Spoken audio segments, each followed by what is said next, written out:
The Murder of Roger Ackroyd. Chapter 10. The parlour maid. We found Mrs. Ackroyd in the hall. With her was a small, dried-up little man, with an aggressive chin and sharp grey eyes, and "Lawyer" written all over him. "Mr. Hammond is staying to lunch with us," said Mrs. Ackroyd. "You know Major Blunt, Mr. Hammond, and dear Dr. Shepherd, also a close friend of poor Roger's. And, let me see." She paused, surveying Hercule Poirot in some perplexity. "This is M. Poirot, mother," said Flora. "I told you about him this morning." "Oh, yes," said Mrs. Ackroyd vaguely. "Of course, my dear, of course. He is to find Ralph, is he not?" "He is to find out who killed uncle," said Flora. "Oh, my dear!" cried her mother. "Please. My poor nerves. I am a wreck this morning, a positive wreck. Such a dreadful thing to happen. I can't help feeling that it must have been an accident of some kind. Roger was so fond of handling queer curios. His hand must have slipped, or something." This theory was received in polite silence. I saw Poirot edge up to the lawyer, and speak to him in a confidential undertone. They moved aside into the embrasure of the window. I joined them, then hesitated. "Perhaps I'm intruding," I said. "Not at all," cried Poirot heartily. "You and Lee Doctor, we investigate this affair side by side. Without you I should be lost. I desire a little information from the good Mr. Hammond. You are acting on behalf of Captain Ralph Patterne, I understand," said the lawyer cautiously. Poirot shook his head. "Not so. I am acting in the interests of justice. Miss Ackroyd has asked me to investigate the death of her uncle." Mr. Hammond seemed slightly taken aback. I cannot seriously believe that Captain Patterne can be concerned in this crime," he said, "however strong the circumstantial evidence against him may be. The mere fact that he was hard-pressed for money." "Whereas he hard-pressed for money?" interpolated Poirot quickly. The lawyer shrugged his shoulders. "It was a chronic condition with Ralph Patterne," he said dryly. "Money went through his hands like water. He was always applying to his stepfather. Had he done so of late? During the last year, for instance?" "Cannot say. Mr. Ackroyd did not mention the fact to me." "I comprehend. Mr. Hammond, I take it that you are acquainted with the provisions of Mr. Ackroyd's will?" "Certainly." "That is my principal business here to day. Then, seeing that I am acting for Miss Ackroyd, you will not object to telling me the terms of that will. They are quite simple, shorn of legal phraseology, and after paying certain legacies and bequests." "Such as?" interrupted Poirot. Mr. Hammond seemed a little surprised. £1,000 to his housekeeper, Miss Russell, £50 to the cook, Emma Cooper, £500 to his secretary, Mr. Geoffrey Raymond. Then to various hospitals. Poirot held up his hand. "Ah, the charitable bequests. They interest me not. Wait so. The income on £10,000 worth of shares to be paid to Mrs. Cecil Ackroyd during her lifetime. Miss Flora Ackroyd inherits £20,000 outright. The residue, including this property and the shares in Ackroyd and Son, to his adopted son, Ralph Patterne. Mr. Ackroyd possessed a large fortune, a very large fortune. Captain Patterne will be an exceedingly wealthy young man." There was a silence. Poirot and the lawyer looked at each other. "Mr. Hammond," came Mrs. Ackroyd's voice plaintively from the fireplace. The lawyer answered the summons. Poirot took my arm and drew me right into the window. "Regard the irises," he remarked in rather a loud voice. "Magnificent, are they not? A straight and pleasing effect. At the same time I felt the pressure of his hand on my arm, and he added in a low toner, "Do you really wish to aid me?" To take part in this investigation. "Wes, indeed," I said eagerly. "There's nothing I should like better. You don't know what a dull old fogey's life I lead. Never anything out of the ordinary. Good, we will be colleagues then. In a minute or two I fancy Major Blunt will join us. He is not happy with the good mamma. Now there are some things I want to know, but I do not wish to seem to want to know them. You comprehend? So it will be your part to ask the questions." "What questions do you want me to ask?" I asked apprehensively. "I want you to introduce the name of Mrs. Ferrars." "Wes?" "Speak of her in a natural fashion. Ask him if he was down here when her husband died. You understand the kind of thing I mean. And while he replies, watch his face without seeming to watch it." "Sios." There was no time for more, for at that minute, as Poirot had prophesied, Blunt left the others in his abrupt fashion and came over to us. I suggested strolling on the terrace, and he acquiesced. Poirot stayed behind. I stopped to examine a late rose. How things change in the course of a day or so! I observed. I was up here last Wednesday, I remember, walking up and down this same terrace. Ackroyd was with me, full of spirits. And now, 3 days later, Ackroyd's dead, poor fellow. Mrs. Ferrars is dead. You knew her, didn't you? But of course you did. Blunt nodded his head. Had you seen her since you'd been down this time? Went with Ackroyd to call. Last Tuesday, think it was. A fascinating woman, but something queer about her. Deep. One would never know what she was up to. I looked into his steady grey eyes. Nothing there, surely. I went on. I suppose you'd met her before. Last time I was here, she and her husband had just come here to live. He paused a minute and then added, rum thing, she had changed a lot between then and now. How changed? I asked. Looked 10 years older. Were you down here when her husband died? I asked, trying to make the question sound as casual as possible. No. From all I heard it would be a good riddance. Uncharitable, perhaps, but the truth. I agreed. Ashley Ferrars was by no means a pattern husband, I said cautiously. Blackguard, I thought, said Blunt. No, I said, only a man with more money than was good for him. Oh, money. All the troubles in the world can be put down to money, or the lack of it. Which has been your particular trouble? I asked. I've enough for what I want. I'm one of the lucky ones. Indeed. I'm not too flush just now, as a matter of fact. Came into a legacy a year ago, and like a fool let myself be persuaded into putting it into some wild-cat scheme. I sympathized and narrated my own similar trouble. Then the gong pealed out, and we all went in to lunch. Poirot drew me back a little. E.H.? By-N. He's all right, I said. I'm sure of it. Nothing disturbing. He had a legacy just a year ago, I said. But why not? Why shouldn't he? I'll swear the man is perfectly square and above board. Without doubt, said Poirot soothingly. Do not upset yourself. He spoke as though to a fractious child. We all trooped into the dining-room. It seemed incredible that less than 24 hours had passed since I last sat at that table. Afterwards, Mrs. Ackroyd took me aside and sat down with me on a sofa. I can't help feeling a little hurt, she murmured, producing a handkerchief of the kind obviously not meant to be cried into.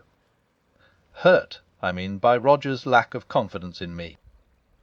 That £20,000 ought to have been left to Emmy, not to Flora. A mother could be trusted to safeguard the interests of her child. A lack of trust, I call it."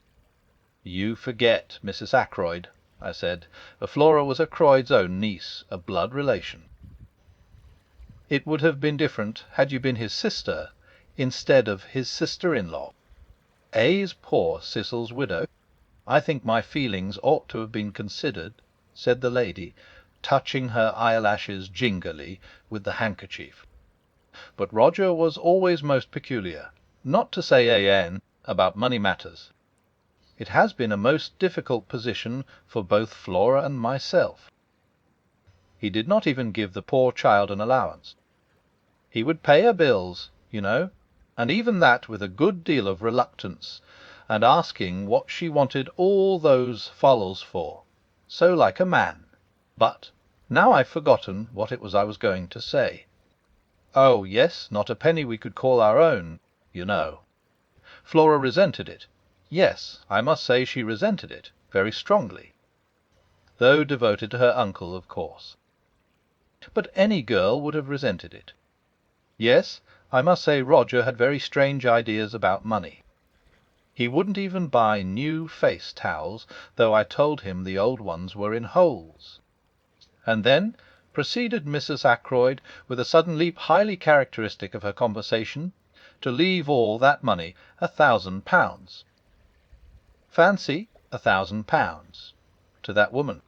What woman? That Russell woman. Something very queer about her, and so I've always said. But Roger wouldn't hear a word against her. Said she was a woman of great force of character, and that he admired and respected her. He was always going on about her rectitude and independence and moral worth. I think there's something fishy about her. She was certainly doing her best to marry Roger, but I soon put a stop to that. She's always hated me, naturally. I saw through her. I began to wonder if there was any chance of stemming Mrs. Ackroyd's eloquence and getting away. Mr. Hammond provided the necessary diversion by coming up to say good-bye. I seized my chance and rose also. "About the inquest," I said. "Where would you prefer it to be held?" "Here, or at the Three Boars?" Mrs. Ackroyd stared at me with a dropped jaw. "The inquest?" she asked, the picture of consternation. "But surely there won't have to be an inquest?" Mr. Hammond gave a dry little cough and murmured, "Inevitable, under the circumstances, in two short little barks." "But surely Dr. Shepherd can arrange?" "There are limits to my powers of arrangement," I said dryly. "If his death was an accident—" "He was murdered, Mrs. Ackroyd," I said brutally. She gave a little cry. No theory of accident will hold water for a minute. Mrs. Ackroyd looked at me in distress. I had no patience with what I thought was her silly fear of unpleasantness. "If there's an inquest, I shan't have to answer questions and all that, shall I?" she asked. "I don't know what will be necessary," I answered. "I imagine Mr. Raymond will take the brunt of it off you. He knows all the circumstances and can give formal evidence of identification." The lawyer assented with a little bow. "I really don't think there is anything to dread, Mrs. Ackroyd," he said. "You will be spared all unpleasantness. Now, as to the question of money, have you all you need for the present? I mean," he added, as she looked at him inquiringly, "ready money. Cash, you know. If not, I can arrange to let you have whatever you require." "That ought to be all right," said Raymond, who was standing by. "Mr. Ackroyd cashed a cheque for £100 yesterday." £100. "Yes, for wages and other expenses due to-day. At the moment it is still intact. We hear is this money in his desk. No, he always kept his cash in his bedroom. In an old collar box, to be accurate. Funny idea, wasn't it?" "I think," said the lawyer, "we ought to make sure the money is there before I leave." "Certainly," agreed the secretary. "I'll take you up now. Oh, I forgot. the doors locked. Inquiry from Parker elicited the information that Inspector Raglan was in the housekeeper's room asking a few supplementary questions. A few minutes later the inspector joined the party in the hall, bringing the key with him. He unlocked the door, and we passed into the lobby and up the small staircase. At the top of the stairs the door into Ackroyd's bedroom stood open.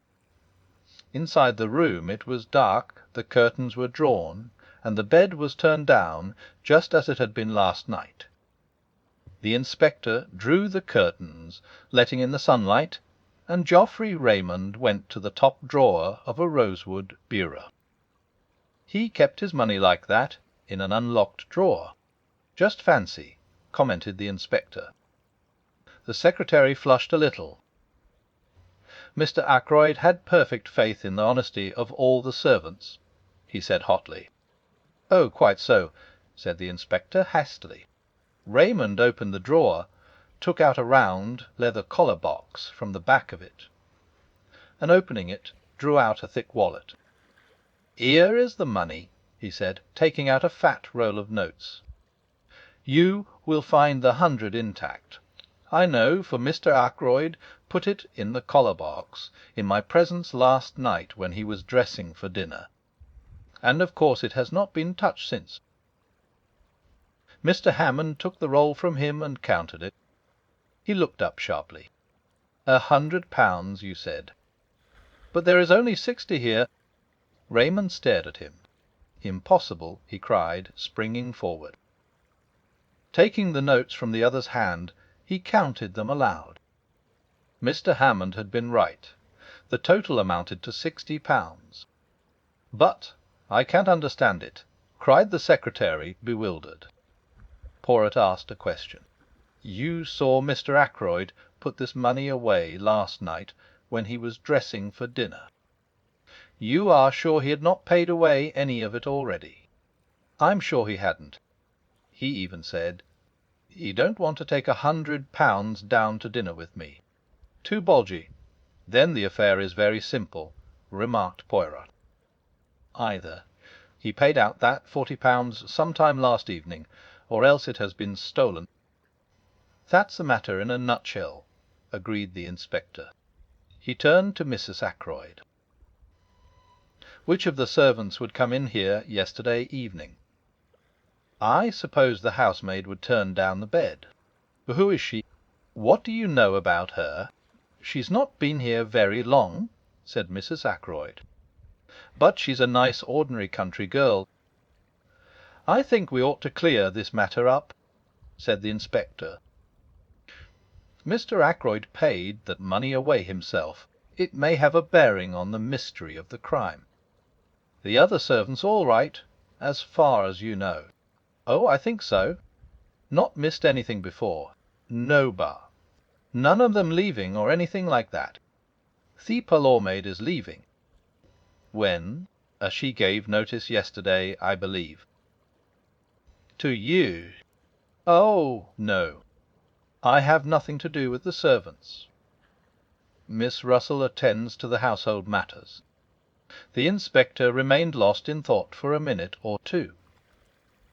Then he nodded his head and remarked, I think I'd better have a word with Miss Russell, and I'll see the girl Dale as well. Poirot and I accompanied him to the housekeeper's room. Miss Russell received us with her usual sang-froid. Elsie Dale had been at Fernley 5 months. A nice girl, quick at her duties, and most respectable. Good references. The last girl in the world to take anything not belonging to her. What about the parlour-maid? She, too, was a most superior girl. Very quiet and ladylike. An excellent worker. Then why is she leaving? Asked the inspector. Miss Russell pursed up her lips. It was none of my doing. I understand Mr. Ackroyd found fault with her yesterday afternoon. It was her duty to do the study, and she disarranged some of the papers on his desk, I believe. He was very annoyed about it, and she gave notice. At least, that is what I understood from her. But perhaps you'd like to see her yourselves." The inspector assented. I had already noticed the girl when she was waiting on us at lunch. A tall girl, with a lot of brown hair rolled tightly away at the back of her neck, and very steady grey eyes. She came in answer to the housekeeper's summons, and stood very straight, with those same grey eyes fixed on us. "You are Ursula Bourne?" asked the inspector. "Wes, sir." "I understand you are leaving." "Wes, sir." "Why is that?" "I disarranged some papers on Mr. Ackroyd's desk. He was very angry about it, and I said I had better leave. He told me to go as soon as possible." "Were you in Mr. Ackroyd's bedroom at all last night, tidying up or anything?" "No, sir. That is Elsie's work. I never went near that part of the house. I must tell you, my girl, that a large sum of money is missing from Mr. Ackroyd's room." At last I saw her roused. A wave of colour swept over her face. "I know nothing about any money. If you think I took it, and that is why Mr. Ackroyd dismissed me, you are wrong. I'm not accusing you of taking it." "My girl," said the inspector. "Don't flare up so." The girl looked at him coldly. "You can search my things if you like," she said disdainfully. "But you won't find anything," Poirot suddenly interposed. "It was yesterday afternoon that Mr. Ackroyd dismissed you. Or you dismissed yourself, was it not?" he asked. The girl nodded. "How long did the interview last?" "The interview?" "Wes, the interview between you and Mr. Ackroyd in the study." "I don't know. 20 minutes. Half an hour. Something like that. Not longer." "Not longer than half an hour, certainly. Thank you, mademoiselle." I looked curiously at him. He was rearranging a few objects on the table, setting them straight with precise fingers. His eyes were shining. "That'll do," said the inspector. Ursula Bourne disappeared. The inspector turned to Miss Russell. "How long has she been here?" "Have you got a copy of the reference you had with her?" Without answering the first question, Miss Russell moved to an adjacent bureau, opened one of the drawers, and took out a handful of letters clipped together with a patent fastener. She selected one and handed it to the inspector. Said he. "Red's all right. Mrs. Richard Folliot, Marby Grange, Marby." "Who's this woman?" "Quite good county people," said Miss Russell. "Well," said the inspector, handing it back, "let's have a look at the other one, Elsie Dale." Elsie Dale was a big, fair girl, with a pleasant but slightly stupid face. She answered our questions readily enough, and showed much distress and concern at the loss of the money. "I don't think there's anything wrong with her," observed the inspector after he had dismissed her. "Oh, what about Parker?" Miss Russell pursed her lips together and made no reply. "I've a feeling there's something wrong about that man," the inspector continued thoughtfully. "The trouble is that I don't quite see when he got his opportunity. He'd be busy with his duties immediately after dinner, and he's got a pretty good alibi all through the evening. I know, for I've been devoting particular attention to it." "Well, thank you very much, Miss Russell. We'll leave things as they are for the present. It's highly probable Mr. Ackroyd paid that money away himself. The housekeeper bade us a dry good afternoon, and we took our leave. I left the house with Poirot. I wonder," I said, breaking the silence, "what the papers the girl disarranged could have been for Ackroyd to have got into such a state about them. I wonder if there is any clue there to the mystery." "The secretary said there were no papers of particular importance on the desk," said Poirot quietly. "Wes, but—" I paused. "It strikes you as odd that Ackroyd should have flown into a rage about so trivial a matter?" "Wes, it does rather. But was it a trivial matter?" Of course, I admitted. We don't know what those papers may have been. But Raymond certainly said, "Leave Raymond out of it for a minute. What did you think of that girl?" "Which girl?" "The parlour maid." "Yes, the parlour maid. Ursula Bourne." "She seemed a nice girl," I said hesitatingly.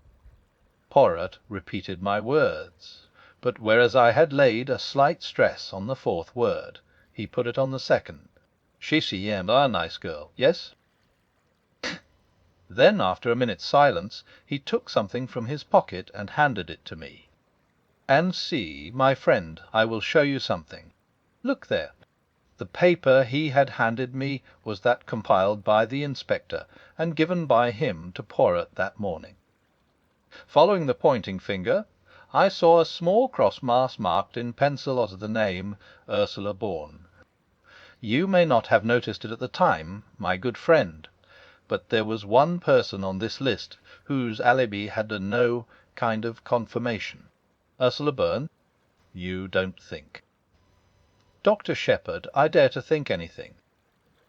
Ursula Bourne may have killed Mr. Ackroyd, but I confess I can see no motive for her doing so. Can you? He looked at me very hard, so hard that I felt uncomfortable. "Can you?" he repeated. "No motive whatsoever," I said firmly. His gaze relaxed. He frowned and murmured to himself. "Since the blackmailer was a man, it follows that she cannot be the blackmailer, then." I coughed. "As far as that goes," I began doubtfully. He spun round on me. "What? What are you going to say?" "Nothing."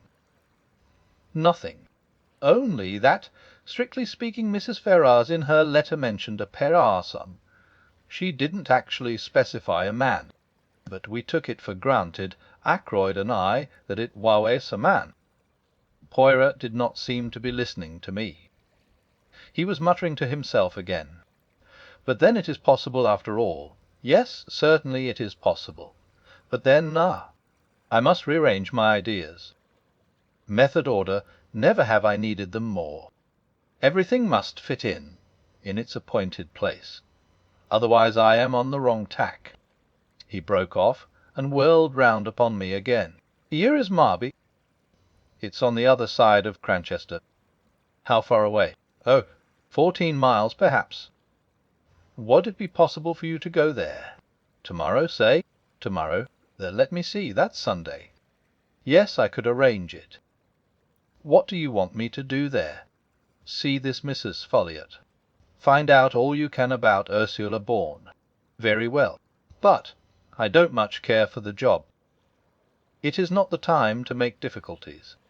A man's life may hang on this." "Poor Ralph," I said with a sigh. "You believe him to be innocent, though?" Poirot looked at me very gravely. "Do you want to know the truth?" "Of course." "Then you shall have it. My friend, everything points to the assumption that he is guilty." "What?" I exclaimed. Poirot nodded.